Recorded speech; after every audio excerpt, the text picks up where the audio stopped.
Ainda não havia democracia, ainda não havia república, ainda não havia sequer municípios, já havia as raízes históricas das freguesias em Portugal, nascidas das paróquias religiosas convertidas mais tarde em paróquias civis.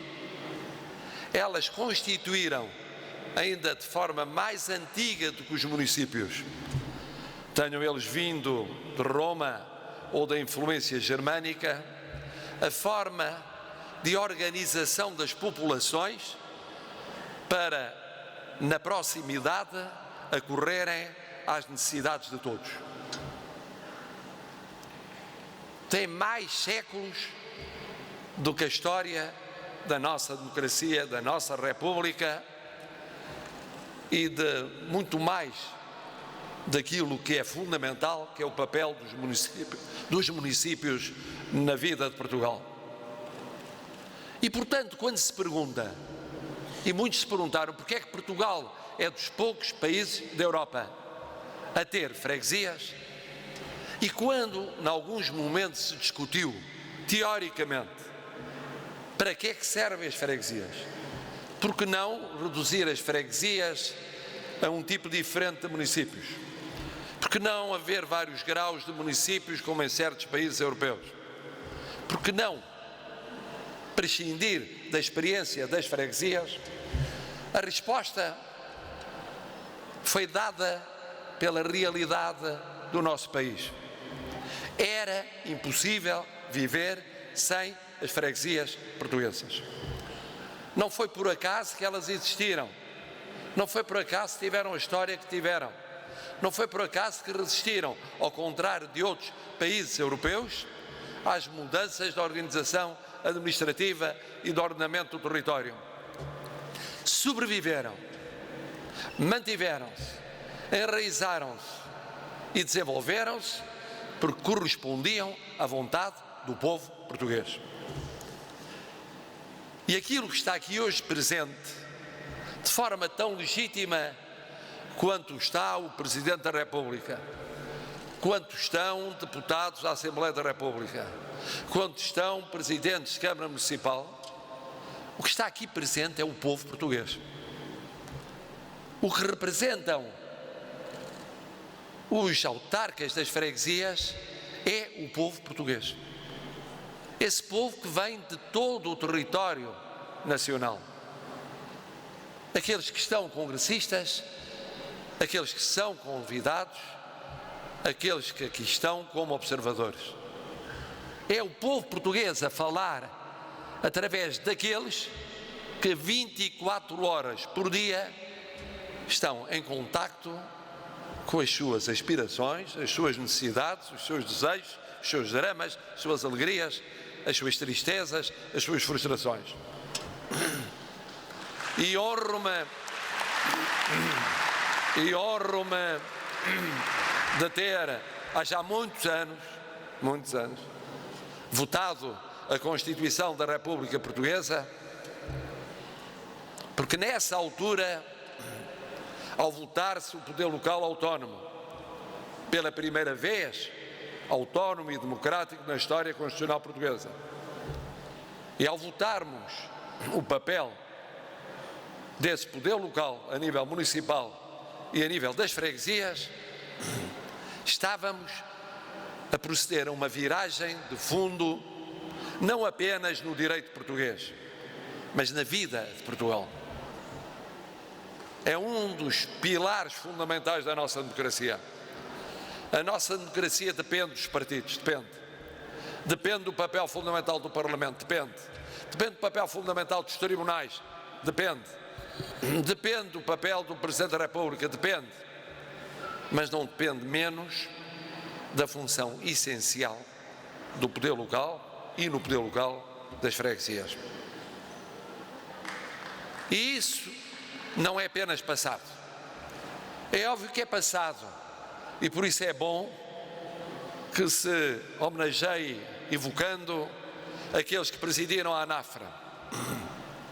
Eu próprio sei que irei proceder à entrega de pines àqueles dos presidentes da ANAFRA que aqui estão connosco hoje, o Armando Vieira e o Pedro Segonho, evocando aqueles que já faleceram, o Gonçalves Sapinho e o Cândido Moreira, e aqueles que não podem estar connosco hoje, Marcelo Pena e a Rosa do Egito. Estamos todos juntos nessa homenagem.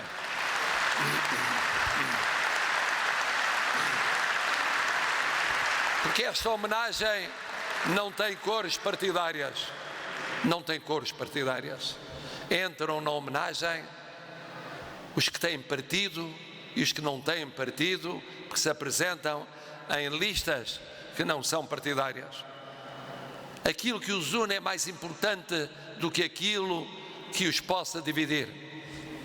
O que nos une e o que vos une e uniu sempre foi o prestígio do poder local, foi o serviço do povo português, foi o engrandecimento da democracia no nosso país. E como isso foi importante nos anos de 2020 e 2021, foi sempre importante, mas como foram anos difíceis para os autarcas municipais e para os autarcas das freguesias, eu pude testemunhá-lo, nós pudemos testemunhá-lo, o que foi a pandemia, o que foi de um momento para o outro ter de inventar recursos que não existiam, ter de responder a solicitações quase impossíveis, ter de fornecer material de proteção sanitária que tinha de se inventar ou descobrir onde fosse necessário, em colaboração estreita com os municípios, com o Estado, com as instituições de saúde do nosso país. Como houve essa dedicação acrescida dos autarcas em momentos de confinamento e desconfinamento, numa primeira vaga, numa segunda vaga, numa terceira vaga, numa quarta vaga, numa quinta vaga, parecia interminável.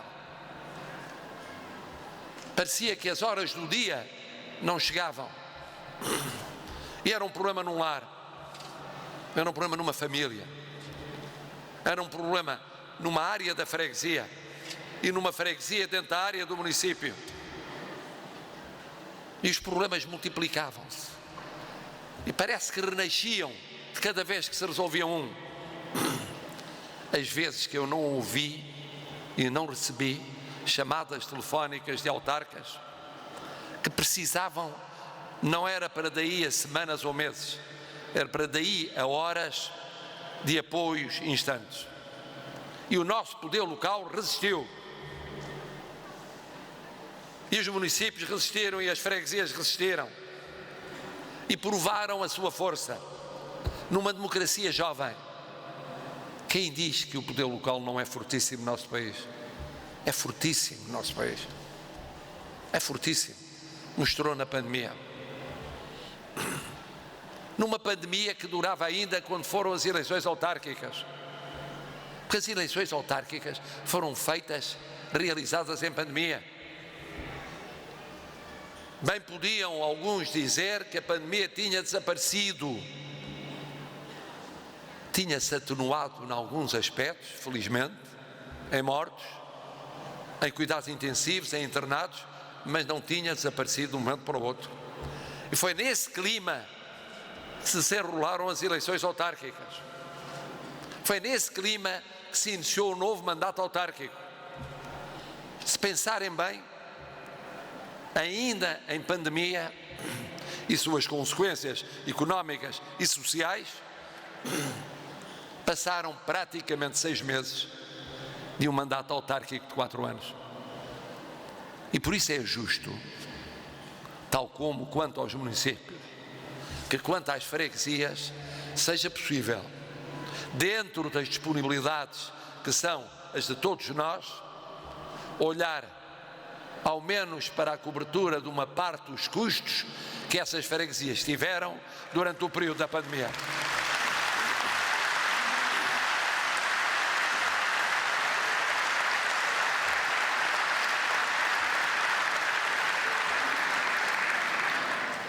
Mas nós sabemos como é a vida. E a vida agora confronta-nos a todos com novos desafios, que, tal como a pandemia, não vieram de dentro, vieram de fora. E são desafios que não controlamos na sua duração e na extensão dos seus custos.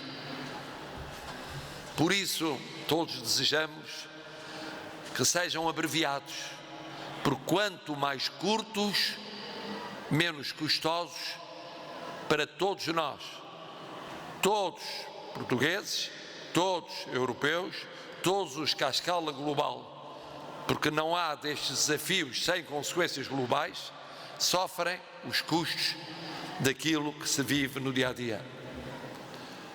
Mas não vale a pena ignorar, são mais desafios para os autarcas. Vão ter mais dificuldades nas semanas, nos tempos que esperamos não sejam muito longos, em que perdurem esses desafios. E é neste clima que se inicia um novo ciclo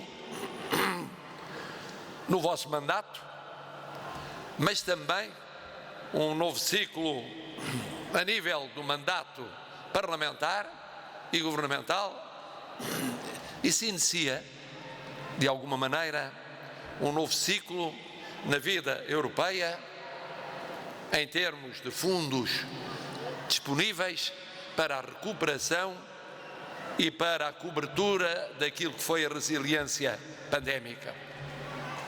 Para além dos fundos que vierem a olhar para o horizonte 2030. E é por causa disto que este Congresso também é muito importante. É muito importante porque prova que o vosso poder foi fundamental e o vosso sentido de serviço essencial para o povo português e para a democracia portuguesa. Mas é também este Congresso, um Congresso crucial a pensar no futuro, a pensar desde logo na organização administrativa do território. E essa organização administrativa, já aqui foi dito e bem, implica sensatez no acompanhamento daquilo que é a aplicação do regime legislativo especial que eu promulguei há meses e que permite corrigir o que terá sido decidido num contexto diferente, já lá vão bastantes anos. É um acompanhamento fundamental que vai marcar os próximos anos, isto é, o próximo mandato dos eleitos neste Congresso. Mas há mais do que isso. Não vale a pena pensar em organização administrativa se não houver a revisão do Estatuto eleito local e a revisão das finanças locais. E aí vos digo que o que houver de rever deve ser revisto o mais rápido possível.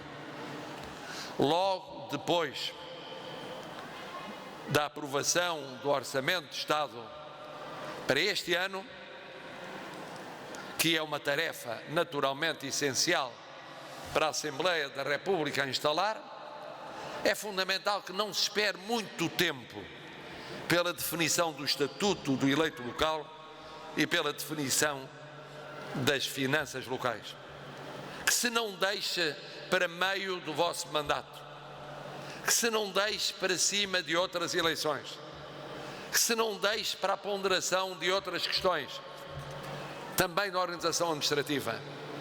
Esses quadros é bom que fiquem definidos o mais rápido possível. Uma definição sensata, prudente, mas olhando para o futuro. Tal como é essencial que fique definido o regime da vossa participação no acesso aos fundos europeus, aos fundos do Plano de Recuperação e Resiliência, a todos os fundos europeus. É muito importante. É muito importante porque é uma corrida contra o tempo.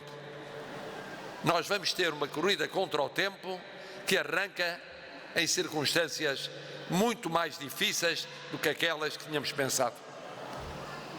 Não são mais difíceis porque os fundos sejam menores. Pelo contrário, provavelmente serão superiores àquilo que se tinha inicialmente pensado. Mas porque os desafios que estamos a defrontar vão implicar custos. Esses custos económicos e sociais não vão durar apenas o tempo da duração destes desafios, vão durar um pouco mais. E por isso, por um lado, temos um ativo, os fundos europeus que nos chegam, por outro lado temos um parcial e temporário passivo, que são os efeitos económicos e sociais do conflito militar na Europa. E por outro lado, temos uma corrida contra o tempo, porque o tempo de disponibilização dos fundos europeus é limitado. Desta vez, não há prazos adicionais, não há prolongamentos temporais e por isso importa que fique definido atempadamente também aquilo que diz respeito ao vosso papel em matéria de fundos europeus. Há passos que têm sido dados e são importantes, porque são espaços de cidadania, aqueles que já foram aprovados para muitas freguesias, mas infelizmente ainda não para todas. Era importante que esses espaços fossem alargados a todas. E aqui eu quero saudar o acordo celebrado com os CTT. Quero celebrar e dizer mais, que na decisão recente relativa ao estatuto e ao regime legal dos CTT, pesou mesmo muito, a ideia de que os CTT estão a revelar uma sensibilidade acrescida ao poder local. Porque a certa altura houve a ideia, que não era boa para nenhuma das partes, de que o poder local podia ter dúvidas quanto ao empenhamento dos CTT e que os CTT estariam menos presentes e menos próximos e menos atentos à realidade do poder local. Felizmente isso não acontece, ainda bem, porque seria mau para o poder local, seria pior para os CTT, uma vez que o poder local significa o povo português. E é sempre bom que grandes empresas portuguesas sejam sensíveis à vontade e às aspirações do povo português.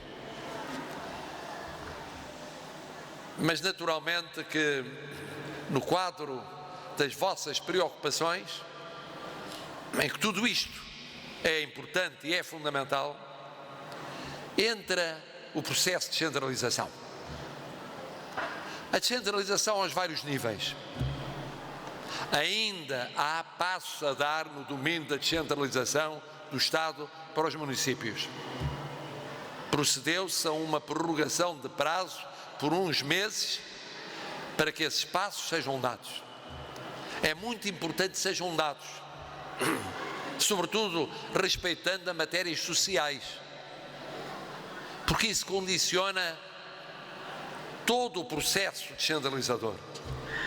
E o processo descentralizador, aqui foi lembrado, não é um favor do Estado, é uma obrigação constitucional. O Estado não faz nenhum favor, nem as maiorias parlamentares, nem os governos, ao consagrarem de forma mais ampla a autonomia do poder local. Limitam-se a cumprir o que diz a Constituição. O que seria patológico era o contrário, é que a Constituição previsse a autonomia e a prática fosse sistematicamente a da limitação da autonomia.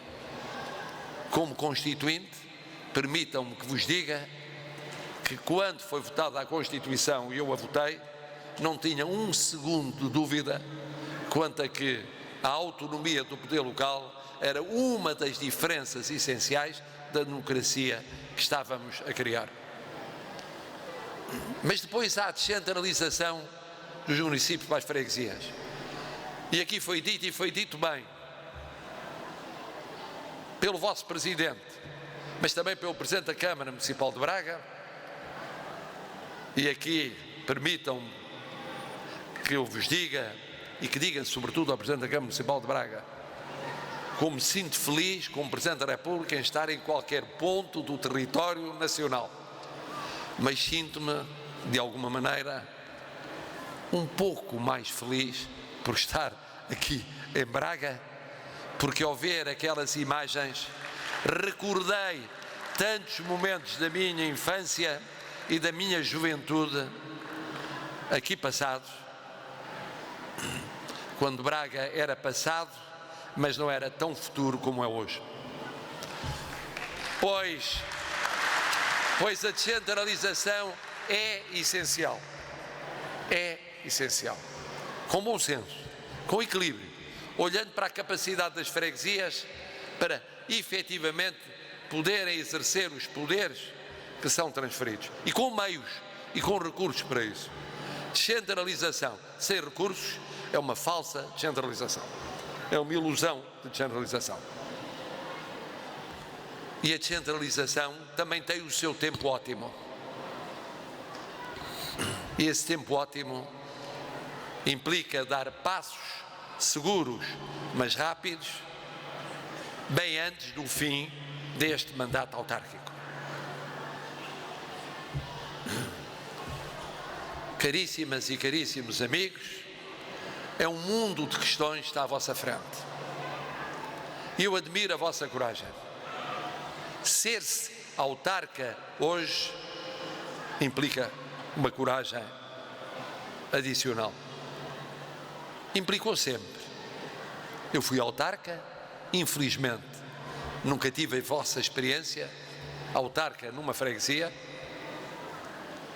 mas como autarca a nível municipal, eu pude provar que era preciso resistência física e psíquica, independência e coragem em tantas situações. Agora é mais difícil ser-se autarca. A exigência do povo aumentou. O escrutínio popular aumentou. Aumentou para todos, para mim e para vós. E para os deputados. E para os autarcas municipais, para todos. E bem. Já nem falo do escrutínio do Tribunal de Contas. Que é bom que esteja aqui o Sr. Presidente, que é bom para que não fique só a sensação de que o Tribunal de Contas só está em contacto com as autarquias quando há uma ou outra decisão menos simpática que diz respeito à vida autárquica. Também está presente nos momentos de alegria e de júbilo. Mas a responsabilidade aumentou, o escrutínio aumentou, as exigências aumentaram, os desafios aumentaram, exige-se mais, e bem, nos variados domínios da vida das pessoas. Falou-se há pouco, da integração daqueles que nos chegam, migrantes ou refugiados, mas há depois a mobilidade no território nacional. Há depois as mudanças económicas e sociais. Pensem no que eram as vossas autarquias há 50 anos ou há 40 anos e o que mudou, e o que obrigou a rever a capacidade de resolução dos problemas. Pensem no que era no início satisfazer necessidades básicas de infraestruturas e depois passou a ser satisfazer outras necessidades sociais e educativas e sanitárias e culturais e de participação cívica. E como isso é uma bola de neve imparável que vos é apresentada todos os dias, todas as semanas, todos os meses, é preciso ter coragem. É mais fácil, é evidente, tendo condições de tempo inteiro e mais disponibilidades para acorrer a essas necessidades. Mas não chega, não é suficiente. E por isso eu vos agradeço.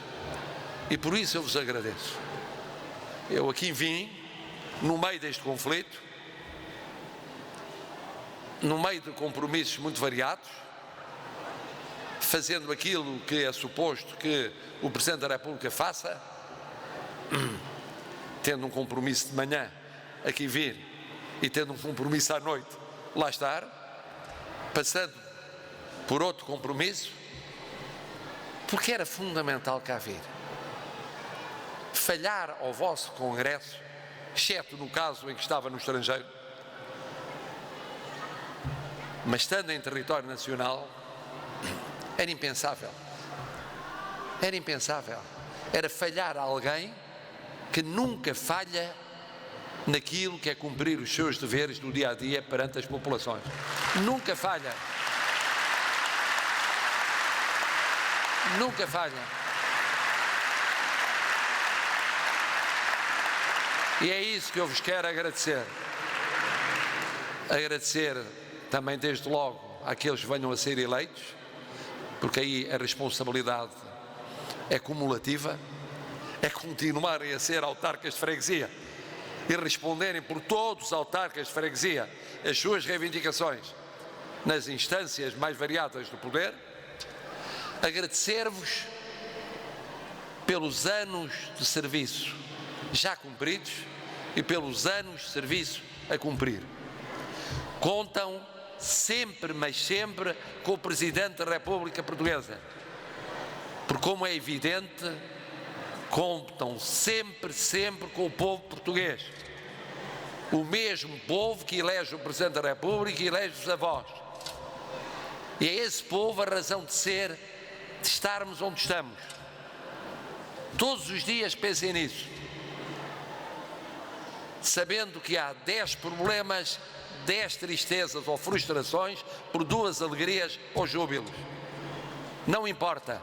Eu senti isso ontem quando entrei num avião e em que quase 300 pessoas diziam em português da sua gratidão a Portugal. Nunca tinham estado em Portugal, estavam a chegar a Portugal, como quem diz, estamos a chegar ao paraíso saídos do inferno, e falavam português e agradeciam em português. E eu disse para alguém que estava ao meu lado: estes momentos justificam porque é que vale a pena fazer política.